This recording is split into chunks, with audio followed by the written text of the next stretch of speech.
real, raw, and unfiltered rags to riches stories from amazing human beings around the world with emphasis on life, personal development, family, tech, and marketing, of course. I'm your host, Ivan Temelkov, and I have an amazing guest today by the name of Ashwin Jacob joining me on the show. Ashwin, welcome to the show. Ivan, thank you for having me on the show today. I'm excited to chat with you guys and give you guys the lowdown. Awesome. Before we start so you have a very powerful story, man. And I just want to share with viewers and listeners a little bit about that before we actually dive into, extrapolating it. But, you knew at a very young age that, you were destined, for greater things. Growing up, you knew that you were going to work 5 times harder than the average person to get half as much. At 19, broke into the entertainment industry. By 27, moved to LA with less than $500 in your pocket, a leaky air mattress, and 3 months of rent paid. Less than a year after moving west, you were working with Fortune 500 companies such as NBC Universal, Disney, BMW, and Microsoft. Some of the notable names on your talent roster include a Hall of Fame and NFL wide receiver Terrell Owens, Billboard Top 20 artist Greg Gatsby, viral sensation Jody Steele, YouTuber Dominic DeAngelis, and Gabby Hanna of the Gabby Show. So, man, okay, before I go any further, you've got like a list of these accomplishments, but let's start all the way back up to when you were 19 years old. Why did you think that you had to work 5 times as hard to only get half as much?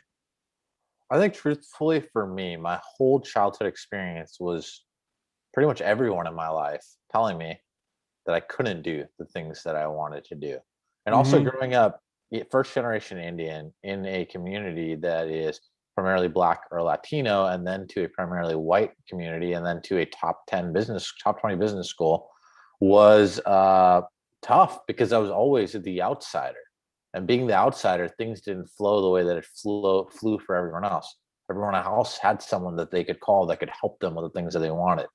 I had to figure out a lot of things on my own. So and it's also like when it came to life, Boston was a great place for a lot of things. But like in terms of race, I think it was a very, very tough thing for me being different than everyone else because I didn't fit into any of the major categories. So I was always this odd man out. I didn't belong in any of the situations. I was the only brown kid in a lot of situations. And wanting to be in entertainment, there weren't faces that really looked like me in roles doing anything that was like cool. We were always just this typical asexualized nerd or convenience store worker or maybe a doctor if we were lucky. And for me, I didn't really like the sight of blood as a scientist. I didn't really want to be doing math problems. And unfortunately, if I competed in the sporting contest of Indian people, which is the Scripps spelling bee competition, I would not do too well, my friend. So I just had to embrace what I was, embrace that I had to try harder and really get comfortable with the rejection and being put down and being told that I wasn't good enough to really get comfortable with what business really is. That's what most business is getting told no. Yeah. It's interesting you talked about race because as an Eastern European, I can totally relate to that. And I think, society and even our the people that are close to us, family and friends, want us to do certain things. They want us to live based on their expectations because, they have a preconceived notion of how life and society is. And here you are, you're like, no, I don't want to do any of this traditional stuff. I don't want to do math problems. I don't want to do the spelling bee contest. I want to do something completely different. So how did this whole thing moving to LA, getting into the entertainment space, like did you just wake up one day and we're like, this will be cool to do? Or how did it all come about? So growing up as a kid, taking it even back further, is one thing that I wanted to be in entertainment. Is the only positive interaction I can remember from my childhood distinctly is I remembered I was sad a lot and I couldn't connect because I didn't really understand some cultural things because my parents were, first generation. So they weren't really comfortable speaking in English. So I learned a lot of English by watching TV. I'd watch TV and I'd talk back to the TV. The TV was my friend. Like that was my best Right. friend. And in a lot of ways, when things went wrong in my life, I'd be watching a TV show and I'd be like, if I was there in California, my Yeah. life would be better. I'd fit in better over there. That person could be my friend. And surprisingly enough, a lot of people that I saw on TV as a child, I ended up working with, or I ended up like meeting. And like, Yeah. it was very interesting that my lifestyle experiences at the top were much easier. And I think that's really the truth in disparities of wealth, right? Really Yeah. poor people and really rich people operate in very similar ways. They Yeah. find deals, they find opportunities, they figure things out on a day-to-day basis. The middle class is taught you work and you have stability. So by growing up with parents that started off very like, humble beginnings, I learned that you had to figure out weird ways of making things work because that's what I saw in my communities. And then when I moved to a middle class neighborhood, I saw people working all the time, and I watched that's what my parents did. They work all year, Yeah. and they don't really get a break. And I watch other people close one deal, and they don't work for 3 or 4 months. And I've been very fortunate enough to be able to live the latter lifestyle, which is I don't trade my hours for money most of the time. I focus on larger projects, and when I do take gigs with larger companies, I focus on value-driven campaigns, not just purely hours. Yeah. No, a few really good things that you mentioned. Is just that. So growing up, it's interesting. You said watching the TV because I can relate to that. I was that Bulgarian kid who didn't speak any English, and you kind of paid attention to. I did pay attention to a lot of TV myself, and kind of learned how to speak as well at 14 years old, 15 years old. But then you mentioned something really key that I think a lot of entrepreneurs really need to pay stronger attention to is that if you don't value your time, someone else will value it for you. Yes. So, what's your time worth? Like you say, you don't just trade hours, you focus on the bigger picture. In fact, if there's one thing that I have personally learned is just that when you focus on those bigger campaigns, those bigger clients, they're lesser of a hassle. They're the ones that give you more, free will to where the ability to do what you do, they don't try to micromanage, if that makes sense. Well, what I think is actually really funny is what you've said right there is a meme that I really love. $500 client. I don't know if you've seen this one. It says $500 client. Yeah. This is a really big investment. I'm trusting you with my future, your future, and everything Right. about my business. It's on you to deliver real, meaningful results, and you better get this done. Versus a $50,000 client, payment Right. has been sent. Thank you.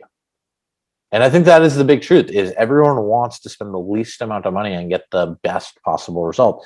And Mm-hmm. a big bulk of my business is in social media marketing and social media growth and consulting for businesses, right? As Mm-hmm. much as I am an expert and I'm very good at what I do, to provide a guaranteed result, I need wiggle room to try out different techniques, right? Like there Yeah. has to be a couple of techniques because if Right. I'm able to hit 100% every time with zero twists and turns, uh, I'm doing something very much so like that's tough. And I do provide guarantees a lot of times, but I make it so that my budget is large enough that I can try out enough high quality metrics that I can combine the traffic that I'm able to push so that there is some conversion, that I do have time to get the analytics. I'm not going to be like, hey, Ivan, tomorrow I'm going to change your whole social media presence because that's not real. If I can Yeah. change it in 24 hours, I am not doing it the real or the right way. I'm doing it in a little bit of a superfluous way. And that can be the accurate solution depending on what you're looking for. But what I prefer on doing is like, hey, let's figure out what your content is. Let's figure out what you're working on. Let's figure out some of these things that you can do to engage your existing audience. And then when I give you cold traffic, how do you convert them into people that care about what is your story? Yeah. Yeah. So obviously, since the age of 19, you've worked in a lot of different areas. I know that entertainment has been pretty heavy, but let's talk about that, the convergence of, entertainment and technology. So I think we'd love to hear your thoughts on that, and specifically entertainment as it pertains to, Hollywood and actors specifically. And, Uh-huh. because those are the ones that you work with in different shows as well, right? And really, creating that convergence between that entertainment technology. So how did you start into that? And what are some of the recommendations that you can make for people that are in that space?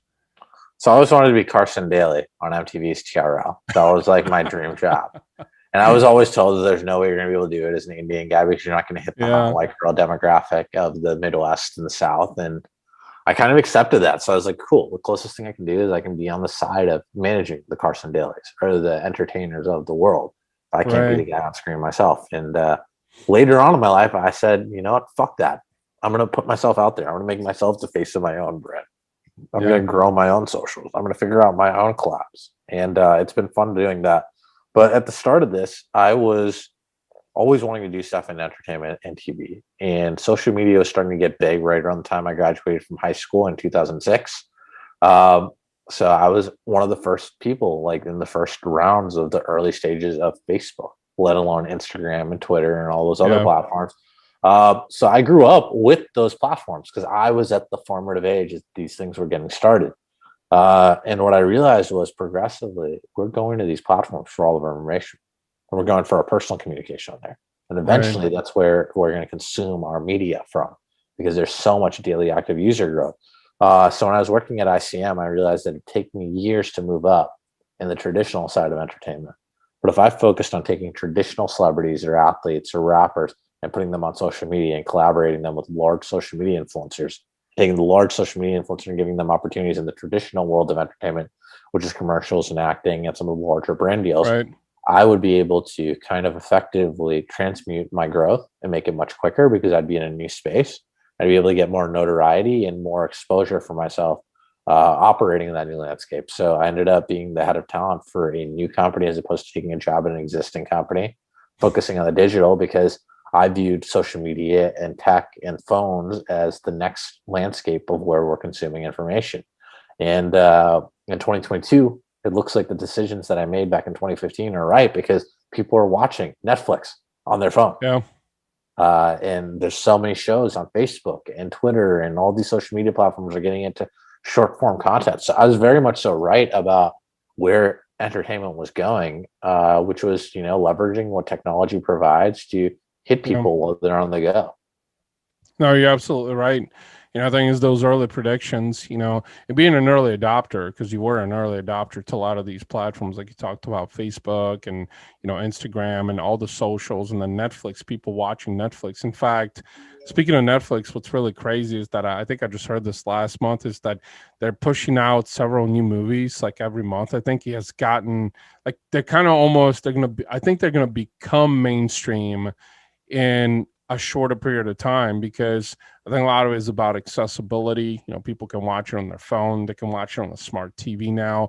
The selection is a lot more diverse also than traditional TV as well. I mean, there's so much. What's really crazy about Netflix is that I was that guy who, like, when they first started, so the story behind Netflix, you probably know this, is that, they offered Blockbuster back in the day to be bought out for like 20 million, and Blockbuster like laughed at them, and they were like, who's going to watch, TV, or who's going to watch shows on a smartphone, or let alone DVDs, because that's how they started out, with DVDs where you'd rent them via mail. And then a couple of years later, Blockbuster was out of business.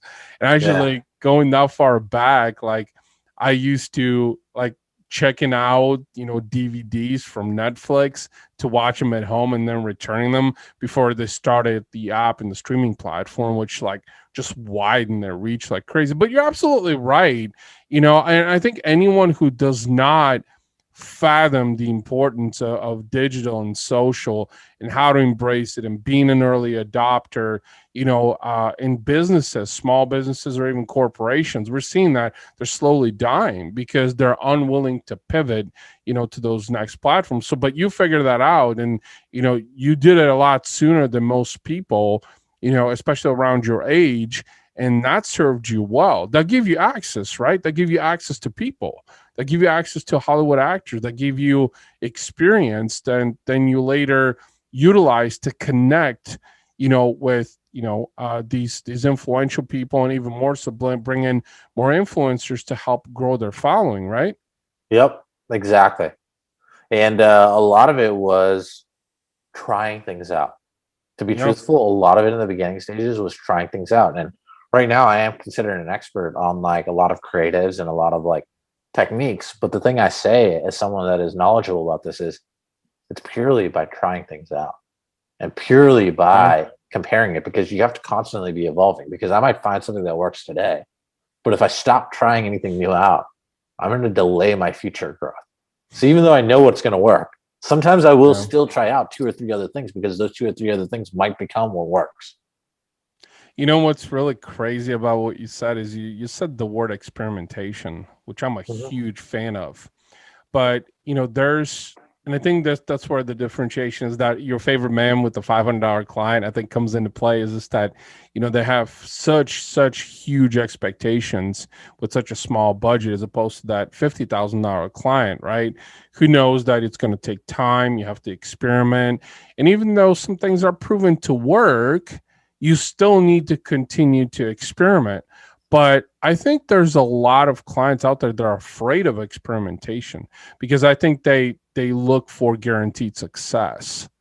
And that's easier to fathom than saying, well, I'm going to experiment with a budget to, run some Facebook ads or some Instagram ads. And guess what? There's like no guarantee, but what we're doing is experimenting. So how do you handle those kinds of objections when a client says, wait, you're going to experiment with my budget?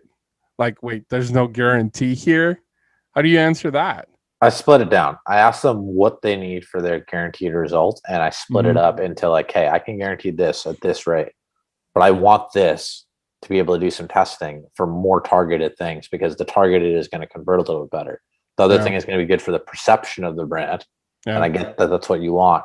But to figure out what converts the best, I need to try out different methods. It's not going to be an exact science, because at the end of the day, it is very much so targets and checking out what works, and like that does cost money, and it does cost a team to work on that and experiment Right. with ad creatives. So that is a piece of it. And it's also just even influencer creatives. It takes a level of like understanding to even close that deal, to get the influencer or the talent to want to be a part of something. Yeah. So I think it's really just explaining the qualms, and then also being comfortable walking away from businesses.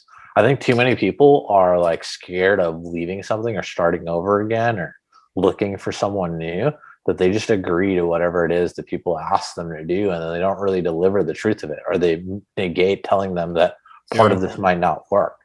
Whereas what I try and do is I tell people like, hey, this is what I'm positive I can deliver on. And under most circumstances, I'll be able to deliver it on the time frame that's agreed upon. But I might communicate with you proactively saying, I don't know if this is going to work, and it still might work, but I just want to be comfortable telling you that, hey, this is what it is, and this is what I'm going to try and do to fix the situation. Yeah. But at the end of the Yeah. day, this is we're playing. I'm like a stockbroker in a lot of ways. I'm making educated, like Yeah. placements, but at the end of the day, there is no 100% guarantee. Yeah. No, that's really interesting that you said that, and I want to segue to the next topic that I wanted to hear your thoughts on, is that I think, the brands and the individuals that are going to sustain moving forward are the ones that are okay with being experimental, and they understand that that's just an essential part. There are some guarantees and things, but we've seen a lot of big businesses, especially like in the retail space, that have died or are slowly dying because they're unwilling to embrace the power of digital and social. They're unwilling to pivot, they're unwilling to experiment, they're so dead set in their own ways, the way they do things. And we're slowly seeing them die. But one thing that I wanted to hear how this mixes with everything that you do is, so you've built a personal brand. I know you mentioned this earlier on. You built a personal brand, and it sounds like you started doing it, in days when like most people are like, what the fuck is a personal brand and why do I need to invest in it? Let's talk about that. Is, you know, when did you determine that, okay, I need to focus on a personal brand, and how did your personal brand play a factor into the success? So personal branding was actually, the term was even coined by Dan Schwabel. He was a student a year or two before me at Bentley University. He wrote the book Me 2.0. And it was all about personal branding. He was the first person to talk about personal branding. So I've Yeah. been at the forefront of personal branding when it was me.com, which is now remote.me. which was one of the first websites that you could like create like a personal like website on like a LinkedIn type forum. And I've always thought it was important to tell your story because every person you meet is a chance. It's an advertisement, essentially. You know, if you view things in Yeah. terms of advertising your business, every person you meet is an advertisement for who you are, what you do. And every person that you meet is an opportunity for you to showcase the value that you're able to bring to other people. So I try and give to others first. And as far as personal branding goes, a lot of people try and say that whatever's hot is what they do. So right now, crypto's hot. So most people in this space are a crypto expert overnight. And then when Yeah. crypto's not hot, I'm a Forex expert overnight. And then once Forex is done, I'm a social media agency expert overnight. Yeah. Uh, I've always stayed true to what it is that I do. So any business that I get involved in, it is something that I study for a period of time. It is something that I embrace or I get into. And I really get to understand. So like a couple of businesses that I'm involved in right now, and I'll be very honest with you, I was not a car guy. I don't know if you're a car guy, Ivan, are you? I am. I mean, I'm mainly an exotic car guy. Okay, so I got a Mercedes AMG down on my driveway right now. I Okay. bought an i8, and I think later this week I'm probably going to take out a McLaren 570 GT or the Lamborghini Evo, which Okay. is part Okay. of an exotic rental business that I've gotten involved with. And I Oh. started, getting one car, and I'm debating getting a couple more cars with them. Mm. And do you know what? In the beginning, this was purely done because I wanted to get into the real estate game. My goal was to get into real estate Yeah. Yeah. and pull in passive income because so much of my business is based on consulting. I had my events business, which is focused on live event production, a lot of the traditional entertainment stuff and the big movie premiere budgets. They're Mm-hmm. gone because those aren't existing businesses. So I'm like, I Yeah. need to get into things that are not necessarily as sexy, but that can provide consistent income. So I wanted to get into like trailer parks or residential real estate. But you need like consistent income, kind of a job for a lot of these mortgage companies to be able to approve you, especially in the state of California where houses are very expensive, much more so than an exotic car. It would be Yeah. like if I bought four Lamborghinis to get a very average house in California. Uh, so I met this person that knew something about cars, and then I said, "Hey, let's try one car out." And the car can pull me in a little less than a rent roll, and it will have Mm-hmm. the same sort of expenditure. So that became my passive income play. And then when people started complimenting me on my chakra healing bracelets, because I was very stressed at the peak of my career and I've gotten very grounded. I go to church, I'm spiritual, and I believe Yeah. in like manifestation and intention. I think our brains are super powerful that if you look at something, even if it does not say that point blank what this is, if I look at my green bracelet for my heart chakra, it is also about prosperity and bringing more wealth into your life. And when you view things from that abundance mindset, I'm going to get it. So I was like, I'm going to start selling these crystals instead of telling people where I bought my crystals. I'm going to make my own. I'm going to make it a little bit better, have elements that I want to know for myself, put it on Right. the site, do the research, work with my team, push it through social media influencers, talk to my friend that's an expert in Amazon shipping and on warehouse logistics so that we have a better shipping experience because that's one of the biggest complaints that people have when they buy things online. And bring in the right partners to do the right things and let them take lead with what they have and give them a better percentage because I'm not in the position to be able to pay them a full out salary like I would have a year and a half ago. Or the same Yeah. thing with like the course that I'm creating. It's like I'm a subject matter in building relationships with nothing. I've done it before. I've done it again. And I've had ups and I've had downs and I've been able to maintain these relationships. It was not purely transactional. It was not about the money. It was not about the cool things that I had. It was about being able to deliver real value. And I wanted to share that with people, especially at a time that so many other people are going through pivots and they're not as well equipped as I was to go through a pivot. Yeah. And I No, wanted to that's make it super affordable and super convenient and take it to that very real level that you don't need to have that nice car to network. You need to have a good heart and want the yeah. best for the people that you meet. And you have to start at home with the people that you already have access to, not that big person that you view on a screen. You start with the people in your own Yeah. neighborhood and you'll quicker get to that person that you want to get to by doing it that. So that you mentioned something there that I wanted to elaborate upon because it intertwines with my methodologies, not only in life, but also in business. So you said have a good heart, to have a strong sense of integrity. And very much like you, I'm spiritual, as well. And I believe in the importance of doing good and doing what's right and helping people, helping them grow, helping them solve problems and creating unique solutions to those problems because let's face it, not everybody has the same problem. So you got to be able to create a unique solution for their unique problem. And something that you mentioned is having a good heart. So I was on Clubhouse a couple of weeks ago, and I get on stage. It was like a business coaching thing room, and there were a bunch of like 9-figure earners in there, like these big ass coaches that charge ridiculous amount of money. I'm like, okay, I'm gonna get grilled, run through the ringer. It's cool. So I go in there and like, give us your pitch. So, I give my pitch. My pitch, I already knew my pitch sucked. Like I'm not a pitch person because that's not how I sell. I sell Yeah. through education. I don't pitch. I sell by educating and cultivating relationships, very much like what you just said. I get grilled, literally. Everybody, like 10 of the moderators, 9-figure earners, no, I wouldn't buy from you. I wouldn't buy from you. Like, cool. And then they gave me some feedback. So I took that, and then a couple of weeks later, I was on Instagram, and I saw a post from Damon John. And Damon John says, it's okay to be vulnerable, tell your story, educate, cultivate relationships. That's how you're going to build an empire, basically. So now Damon John is telling me the polar opposite of what these guys said on Clubhouse. And I'm like, all right, I'm definitely on the right path. I know what I'm doing. It's about building relationships. So what's really interesting about what you said Yeah. is the power of building a network. And this is where I'm segueing to, and how you do it with, no context and no budget, because, you did that. You build an entire network around yourself, and that gave you access to people that would pay you money for your expertise and knowledge. So let's share with listeners and viewers, like, okay, you've got no network, you've got no context, you've got no budget, but you have huge aspirations, huge goals, and huge dreams. How did So you go about that? before I answer that, I want to touch on Clubhouse for a second. Yeah.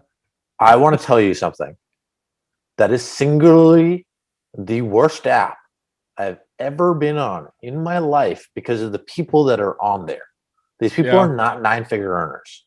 These are not even 7-figure earners or 6-figure earners. These are purely people with narcissistic tendencies putting down other people and acting like they are better than others for no reason, with Yeah. zero justification, because purely they think that this is quote unquote exclusive now. What I want you to do is go and look on what dates these people were added into Clubhouse.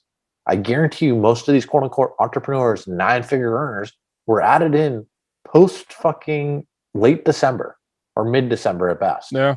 through like January and February. They're new users to this platform that was primarily exclusive.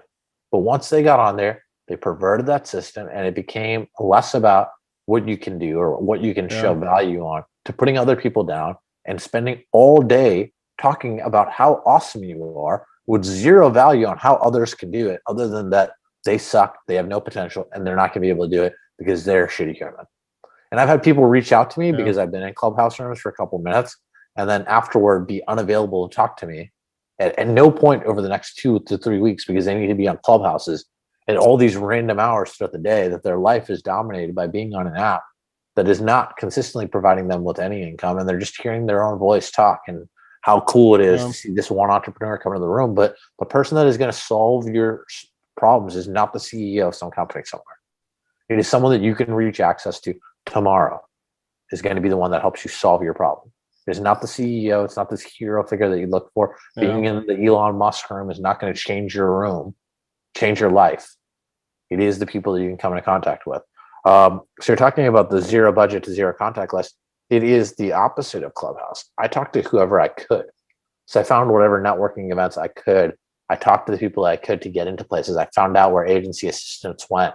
And I Yeah. tried to find ways of bringing them value. So yes, you might have access to things in entertainment, but I know people in nightlife.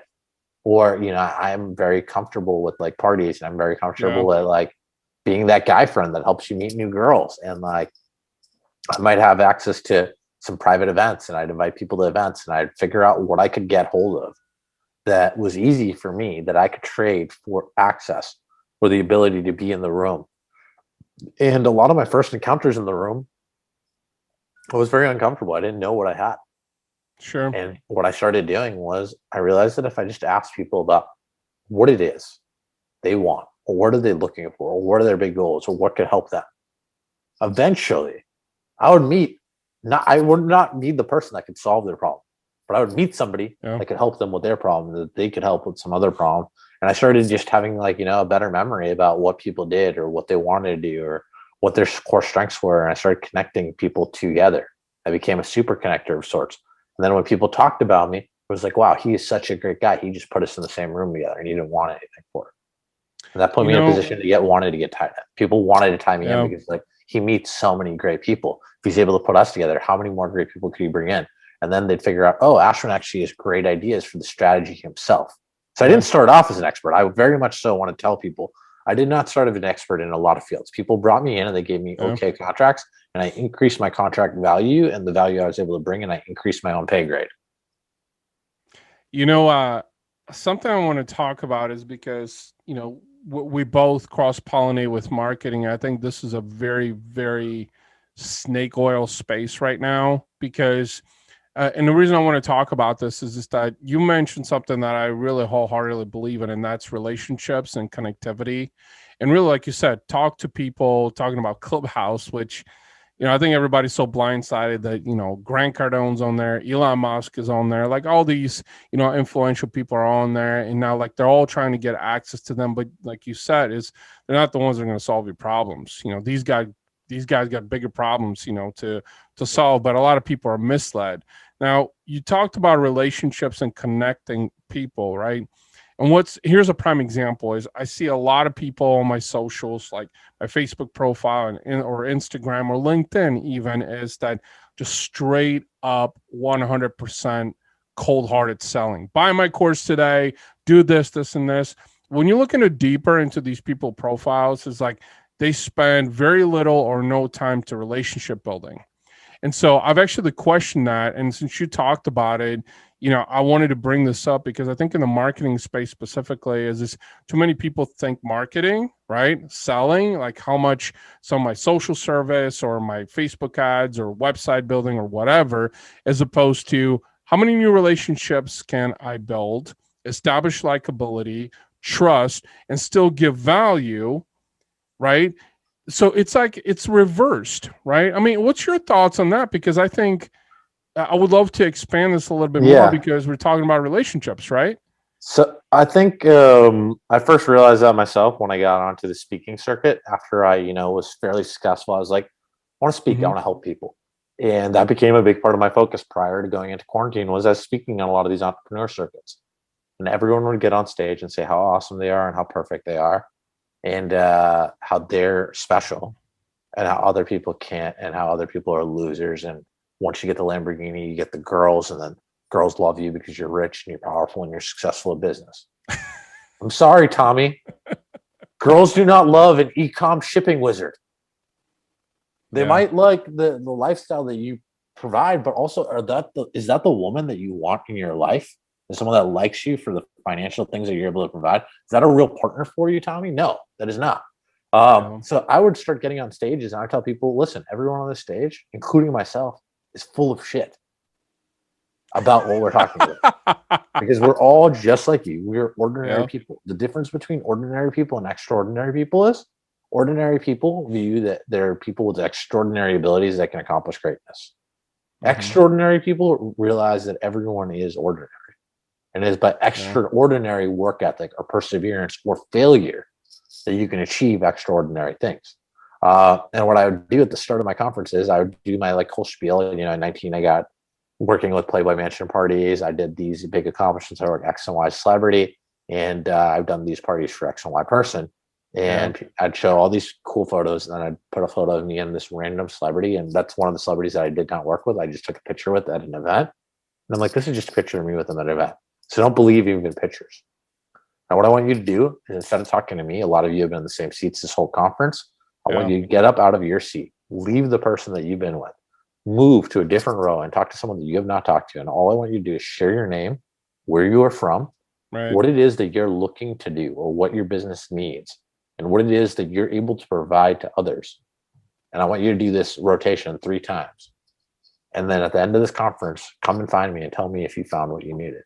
So many people at the end of these conferences come and say that they spent the whole time prior to that trying to talk to the people on the stage when the person that they needed was sitting in the audience right next to them. Yep.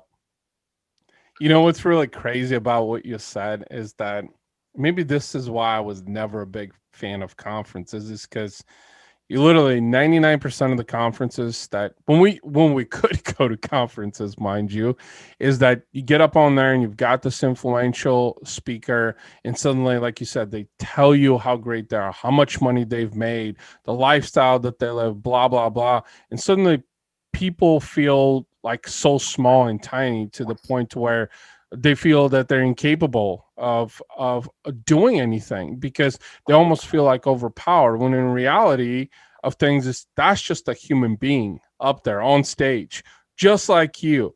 They just realize that they can be extraordinary, but they're really ordinary just like you. But I think it's that communication, and I'm a big fan of this also, that communication that people receive, that need to receive, to start believing that yes, you can do it. I mean, at 19 years old, most people are like, 19 years old, you had nothing, right? No money, no resources, no nothing. But that's because you realize that you can be extraordinary. And that's when things started changing for you.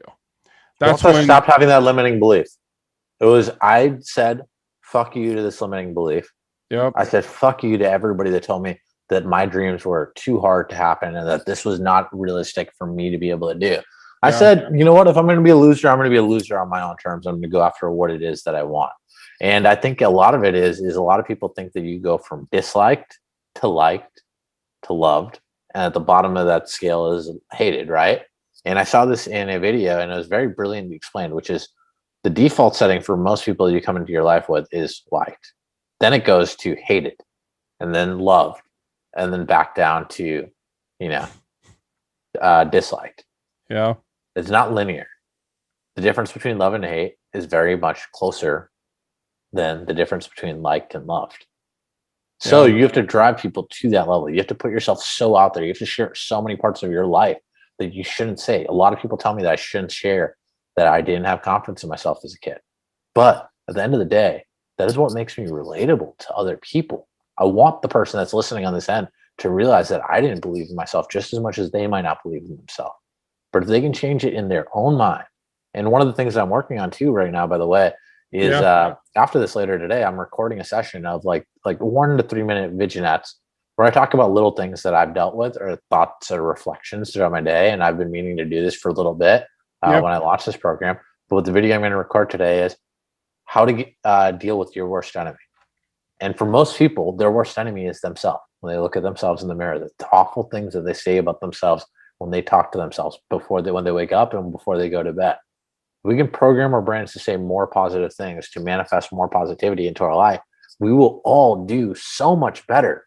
And then by doing that, we will treat other people better. And I think if you just do that little things that are in your control, which is how you treat others, how yeah. you behave when things go wrong, how you take ownership, how you care for others in situations that you don't need to, you will do that much better in life. You know, so I wanna rewind this for a second because this is so important that people don't understand. So you're doing entertainment. You've met great people in Hollywood. You've done work with them, doing work with them.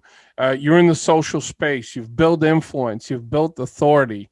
But let's set that. I mean, you've got fancy cars in your driveway. All of this stuff. Let's set that aside for a second.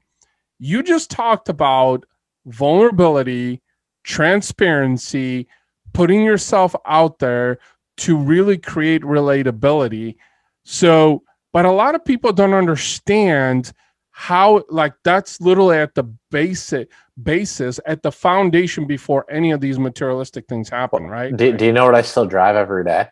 You know what I take girls on dates on as a What's single that? guy in Los Angeles? I take my 2012 Toyota Camry that's golden with dings, dents, and scratches on it because That that is is my awesome. daily driver. The Yeah. the i8 that I bought with this company is a car that I put out for rentals. The other cars that I get access to, I'm Yeah. using them for promotional content on my socials to drive more rentals and also to understand that business because I need to effectively convey a Yep. passion and love for cars to effectively pitch that to my audience. Because if I don't Right. believe that, or if I'm unknowledgeable about how to take the roof down, and I give you the car for the weekend, you come into LA and you rent it from me. You're like, hey, Ashwin, how do I take the car down? I need to call 3 other people. You're like, this guy doesn't know a thing about cars. What is he doing? He's not a subject matter expert. And in a lot of ways, I'm not a subject matter expert, but knowing some of the basics and doing my best to learn about it allows Right. me to effectively communicate to someone else that is going brand new into that situation. And I think that is I'm very fortunate to work with great people that think like that, because their thought process should be like, hey, how do I preserve my investment? How do I keep it to the least amount of miles? But Yeah. they're like, no, we want you to know how to do this because you're working with us on this other car. And if you get an appreciation for it, you're going to want to do more of them. And you're going to trust us and I'm going to trust you. And I think it's that vice versa thing that a lot of people don't spend time doing in that business. It's the same thing with logistics or with the teams. I want my teams to be able to talk to each other and know what each other does so that they know that this person's skill set is here. Or I don't know this. And I think that is one of the most powerful questions. If you don't know something, that's fine. We got amazing tools at our resources. Yeah. You and I can both go onto the supercomputer that is in our pockets called our iPhones or an Android and type in any question in the world onto this mystery machine, the real life genie, unlike myself, is Google, and you'll get an answer. Yeah. No, that's just it, man. I mean, you hit the nail on the head. Is just that I think that's the differentiation between, ordinary and extraordinary people. Is just that, if you think you were always meant to be ordinary and mediocre and that's what your life consists of, guess what? That's probably what you're going to manifest. Now, if you realize that, you are an extraordinary, you've always been extraordinary, you were put on this earth for a reason. You were born. I think it's 400 trillion to 1 is like the odds of like being born or something along those lines. But you got to still discover that. You got to pursue it. And I think now more than ever, especially with everything that's happening with COVID, is like a lot of people do have very limiting beliefs. Mm-hmm. And whether you're, in marketing or social or any industry or any product that you sell, is just that fundamental, it's the same. In fact, any high earner that I have ever met specifically, that were like good human beings, is they all talk about personal development and mindset and spirituality. And so like suddenly it's like, okay, there's this constant here. Okay. This person is worth 400 million. He's telling me how close he's to God. He tells me how big of a family man they are. He tells me about how much time they spend on personal development, how much they spend on health and fitness, also in nutrition and all of that. And then you see it over like, a multitude of people. So suddenly there's a trend, there's a constant. But that's what I think people don't realize, especially in the marketing space and social media, is it's just that it really is about how you perceive things and how you look at life, not as much as, okay, how many likes am I getting or how many shares or how many comments or who's following me, right? Because let's face it, I mean, you're in this space, you see this every day. I feel like It's so fake. many. It's fake. It's not real happiness. And I'm also guilty of this too. I post lavish things and I post lavish experiences, but the Mhm. truest moments that make me the happiest are the simplest moments. Hanging out on our rooftop, watching a fire, watching the waves, being around people that love me and Yeah. people that I love spending time with. And I think a lot of people view this as like, you just need to work, you just need to work, you just need to grind, you need to be in these scenes, you need to do this. It cannot be your all dominating thing. Yes, you need to make that a priority in a lot of times in your life, but your family and other things that matter to Yeah. you are so important, and you cannot get that time back. And that is our most valuable resource, is our time. Yeah. I love that 100%. And I know that we can definitely keep chatting, but a couple of things that I wanted to ask you before we round off the episode is, I know you're working on a couple of things this year specifically into March. I think you mentioned. Can you share a little bit about that? And then in closing, let people know, viewers, listeners, how can they find you? How can they connect with you out there in the digital stratosphere? Sure. So I got three to four things that I'm working on actively. So the two new things that are coming out that I have not been doing yet are the course I was telling you a little bit about before the Hmm. show, which is called the Star-Studded Network. It's available on ashwinjacob.com under the tab called Work With Me. And it's called the Star-Studded Network. We're teaching people how to build relationships with zero contact list and zero budget. And I've discounted it from, the high ticket offering that I was planning on doing prior to Corona to 247. We're going to start doing a Hmm. pre-sale in March. And one of the things that you mentioned is so many people in the course space are focused on selling. but no, not focused on the value. Yeah. So I have the initial pillars, and I have some of the videos already in the process of being shot of what I know people are going to need to learn from my own methodology. But part of my methodology in creating the course is I am pre-selling the course for 30 days or 60 days possibly, so I can get more feedback from people Okay. about what it is that they want to learn. Because as much as I'm an expert in what I know I can teach in a process that works for me, there might be little questions that I might negate that I want to make sure I involve. So when people buy the course, I want their questions to be answered. And if it's a question that's reoccurring over and over, I can answer that into the actual course material in itself in the first round and not have to release that as bonus material later. Yeah. So I think that's something really special about the methodology is I really care about my buyer and the consumer that's working with me to build better relationships, getting the value that they need, answering the questions that they need answered so that they can get the most value out of this course. And if I can answer it once and help many people with that same information, that is so much better than doing it as a one-off additional consult for that person. And that's my real goal with that course. Additional to that, I normally wear chakra healing bracelets under the name of intention crystals. So regardless if you believe in the healing power of crystals, if I send you a crystal being like, Ivan, I want prosperity for you, and I want you to feel comfortable saying your truth, this is blue morganite.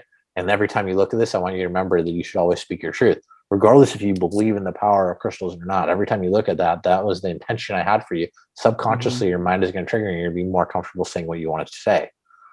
Thirdly, I'm always doing social media growth and strategy consulting for businesses and individuals. So people can reach out to me through my website or my email or on Instagram.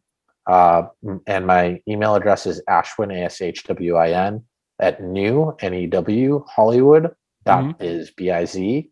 My website is ashwinjacob.com, ASHWINJACOB.com.